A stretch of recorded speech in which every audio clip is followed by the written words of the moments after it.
These are the guided notes for lesson 9.5 in geometry. And today we're going to be talking about the sine and the cosine ratios. And these are trigonometric ratios, meaning they're going to use lengths of the sides of triangles. So the sine and the cosine ratios are trigonometric ratios that use one of the legs. Each of these uses a different leg, and so we're going to talk about that, which leg they use. And they also use one of the legs, and they use the hypotenuse. So yesterday's lesson was on tangent. Tangent did not use the hypotenuse at all. It used the two legs. It used the opposite over the hypotenuse. The opposite over the adjacent. But today we're going to talk about sine and cosine, which is going to use one of the legs and the hypotenuse. So it could either be the leg opposite the angle we want to look at and the hypotenuse, or it could be the leg adjacent and the hypotenuse. And which one is which? Well, that's what we're here for. The sine ratio, and we don't say sin, we say sine, S-I-N, and then we put in the angle that we're looking at. So right now we're looking at angle A. And we're looking at angle A, and for angle A, right here, BA, is the leg that is opposite angle A. And the sine ratio is the opposite over the hypotenuse. So this is what we've got, the opposite over the hypotenuse when we're looking at angle A. And the leg opposite is BC, and the hypotenuse is AB, and therefore we have this ratio. Now, we're going to look at cosine of angle A. Well, if sine is opposite over hypotenuse, then cosine would be the other leg, and that's the adjacent leg that we're going to compare with the hypotenuse. So we're going to use these two when we're looking at angle A, the leg adjacent compared to the hypotenuse. And we have that ratio. But there's something very interesting about angles A and B. And that is, we talked about this yesterday with tangent. What is opposite angle A, this side right here, this leg, BA, what is opposite angle A is adjacent to angle B. So this one here, which is adjacent to hypotenuse, well, this adjacent to hypotenuse for angle B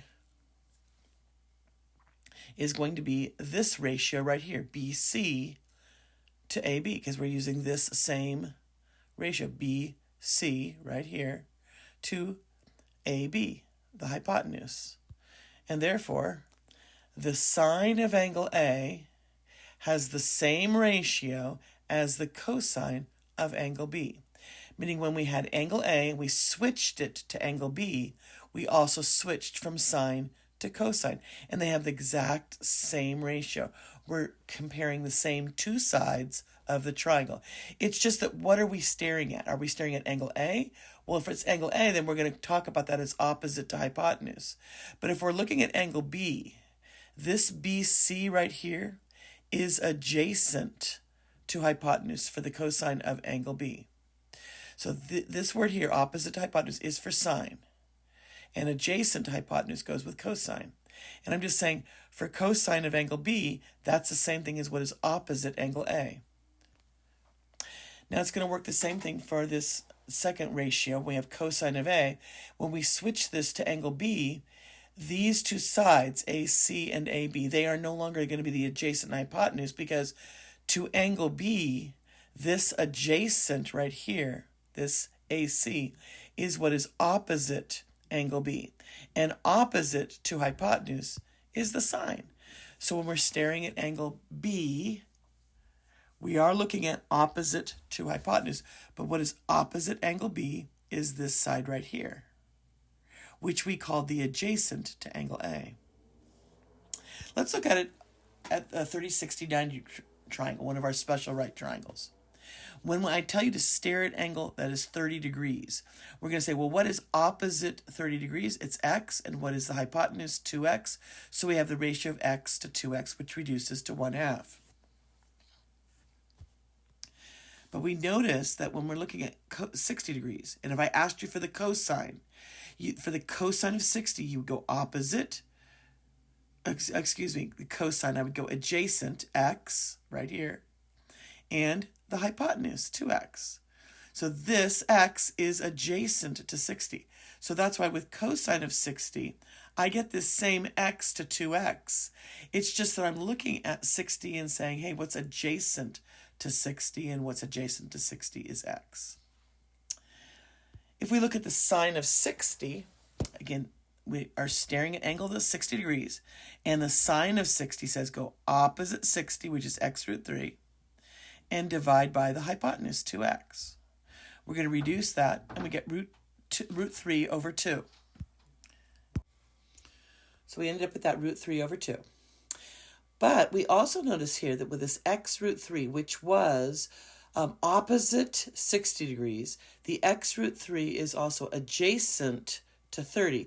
And adjacent is cosine. So if I looked at cosine of 30, I would also get the x root 3 over 2x, which would give us the ratio of root 3 over 2.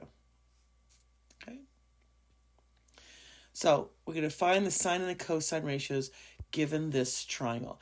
We're only going to be using the acute angles, which is all we're using. We've talked about this yesterday when we were talking about tangent. We're not going to be looking at the right angle at all, only the acute angles, R and S. So let's look at sine of S. And for S, I look for opposite over adjacent, which actually opposite over hypotenuse. So that's going to be 21 over 29. And it does not reduce. They don't have any common factors. So that's the final answer unless we wanted the decimal approximation for it. For sine of R, we do the opposite, which this time is 20 over the hypotenuse. And then if we're going to want the cosine of S and the cosine of R, well, this was the sine of S. So it's going to have the same answer, this 21 over 29, as the cosine of R, because 21 is adjacent to R. And so the cosine of R, this is adjacent over hypotenuse when we're staring at angle R.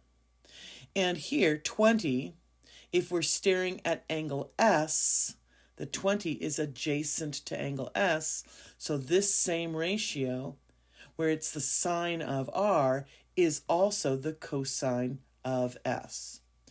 So you'll notice that when we switch the angle to its complement, because these two angles add up to 90 degrees, so S and R are complementary, and R is the complement to S. When we change from one angle to its complement, we change from sine to cosine, or we change from cosine to sine. So here's kind of the upshot of it. The opposite of angle A is the same thing as the adjacent to angle B, which is why it changes from sines to cosines. Since A and B are complementary, instead of saying, complementary meaning they add up to 90. And so, whoops, I don't want to, let me just do this a little bit. Instead of just saying sine of A and then saying, oh, that's the same thing as cosine of B, I don't want to write it as B. I want to say, oh, the complement of A would be 90 minus B, 90 minus A, because that is what B equals. So I can say it this way. I can say that the sine of A is the cosine of 90 minus A. And that means I don't have to know the other angle. I just take the angle A, subtract it from 90, and I would have the equation for it. So let's see how that works in an actual problem. We only know there's a 71 degrees. We could figure out what the other angle is. We will in just a moment, but we're saying that the sine of 71 is the same thing as the cosine of its complement. So we say cosine of 90 minus 71. And 90 minus 71 is 19. And so therefore the sine of 71 is the same as the cosine of 19. Excuse me. All right, finding the lengths here. In this picture, we have an angle. So we have a place to stare. We have this acute angle, 28 degrees. And we only have one of the three sides of the triangle. Since we only have one side, we can't use Pythagorean theorem. You need two sides of a right triangle to use the Pythagorean theorem. So instead of using Pythagorean theorem to solve this triangle, meaning to find all the sides, we're going to use trigonometry. And I'm looking at this 28, And I'm looking at what's the relationship to this side where the x is. Well, that's the side opposite. And we know the hypotenuse, which means we can use the sine function. We can talk about, look at this angle. So sine of 28 is equal to x divided by 15. And so we write that down. Now we want to solve for x. So to solve for x, we would multiply both sides of the equation times 15. Now, do note that that means that it comes in front of the word sine. We don't multiply the angle. This is 15 times this thing. This is thing saying, look at angle 28. You don't multiply when someone is saying, look at angle 28. So we're saying we don't multiply the 28. We multiply the outside of it. So it's 15 times the sine of 28 degrees. And we take that, plug it into our calculator. And I want you to use your calculator that has the trig functions on it. Just type it in, and we get a decimal approximation of 7.0. It did not say 7. It said 7.01, blah, blah, blah, blah, blah. And I want you to round to one decimal place. So you would write 7.0. Don't write just 7. It's 7.0. We're going to do the same thing with the cosine to solve for our y, in that we see that this y is adjacent to 28. So the cosine of 28 is y divided by 15. Multiply both sides by 15. We have y equals 15 times cosine of 28. You type that in your calculator. You need to practice doing that. You're going to be doing that in your homework tonight. And we end up with 13.2. And that does bring up that you do have to have a calculator with the trigonometric functions on it. Even your calculators on your phones have the trigonometric functions. Sometimes you have to turn your phone on its side, but you'll find that it does have those. But you can't use your phone in class. You have to use. Oops, you have to use the calculators in class. You cannot use your phone. So I'd like you to be practicing with the calculator you would use in class. All right. Here's a problem number 1. Find the sine of j and the sine of k, and then find the cosine of j and the cosine of k. So sine of j says stare at angle j, look at what's opposite over the hypotenuse, 12 over 13. This also says write it as a decimal. Well, 12 divided by 13 is approximately 0.9. I mean, it's got more decimal digits. You just round it to one decimal place. And the sine of j is the same thing as the cosine of its complement. So both of these have an answer of 0.9. Now we're going to look at the sine of k. So now we're staring at angle. Oh, I'm sorry. Last time I did point out the wrong angle. I'm doing the sine of j, which we did earlier. Sine of j was 12 over 13. Now we're doing sine of k, which is going to be opposite 5 over 13. And we plug that into our calculator, and the sine of k is the same thing as the cosine of j. So we found all of them. All right. This has to do two different things. It says write sine of 22 degrees in terms of cosine, and then write cosine of 56 degrees in terms of sine. Well, what we say is that the sine of 22 degrees is equal to the cosine of its complement.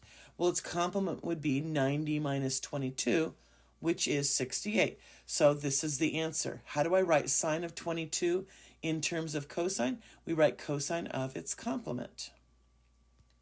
And B, we have cosine of 56. We want to write this in terms of sine, which means it's going to be the sine of its complement, which is 90 minus 56.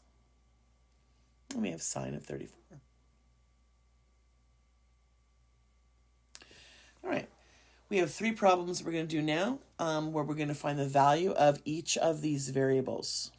I have the angle that is 36 degrees, and I'm first going to solve for A. So I'm looking at A as the opposite, and then we have the hypotenuse, which is 25. We write our equation that sine, which is opposite over hypotenuse, A over 25, multiplying both sides by 25. And then we would put that in our calculator, and we're rounding it to one decimal place, 14.7. Next, we're going to try to solve for B, and since B is adjacent to 36, I say that the cosine of 36 is b over 25, the hypotenuse. Multiplying both sides by 25, we have 25 times cosine of 36. Plugging it into our calculator, we get the decimal approximation. Okay. Next problem. Here we have a right triangle. We do not know this leg, which is labeled X, and this one here that's labeled Y. And even if you say to yourself, oh, those look like they're the same length, we know they're not because this is not a 45-degree angle. It's 43 degrees. So it's almost the same, but they're not the same. Well, let's see how close they are. We look at angle 43, and we're going to say what's opposite is Y. So if I was going to use the sine, I would say the sine of 43 is Y over 25. If I was trying to solve for X, which is adjacent, I would say the cosine of 43 is X over 25. So if we're going to do the sine first, it's sine is Y over 25. Multiply both sides by 25. Plug it into our calculator, and we get 17.0. So this side of the triangle is 17. And we know that in a 45-45, now this would also be 17, but it's not, because this is not 45 degrees.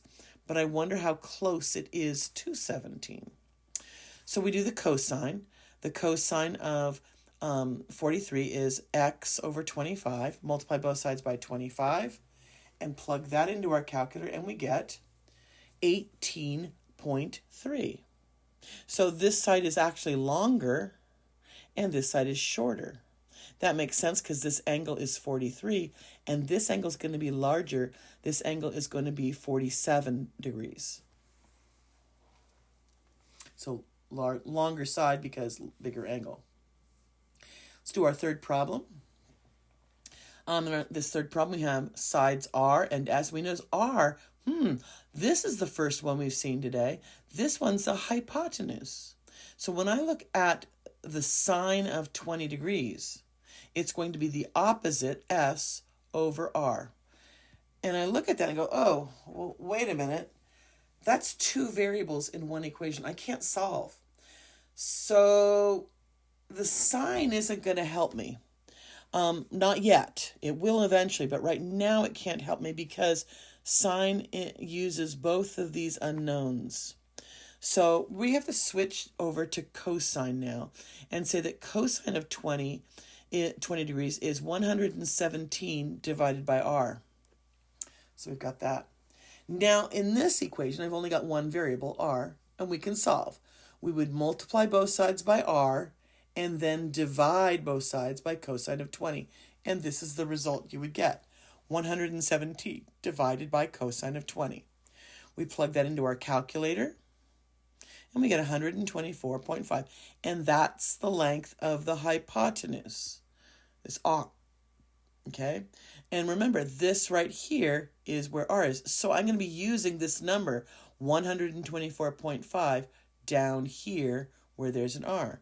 So when I solve this equation for S, I'm multiplying both sides by R, but now I'm going to write 124.5 instead of the letter R. Plug that into my calculator. 124.5 times sine of 20. Hit enter, and we have the answer of 42.6. So we've done a lot of problems together. We've done a lot of looking at ways of using sine and cosine, and you have a homework assignment. This is a 2-day assignment. Today, what I want you to work on mostly for your homework tonight is this textbook work. Tomorrow, I'm going to give you a handout with more problems to do. So today, do these problems in the textbook, and then tomorrow we'll add on some extra problems on a handout. And I'm going to look at all of this on Monday.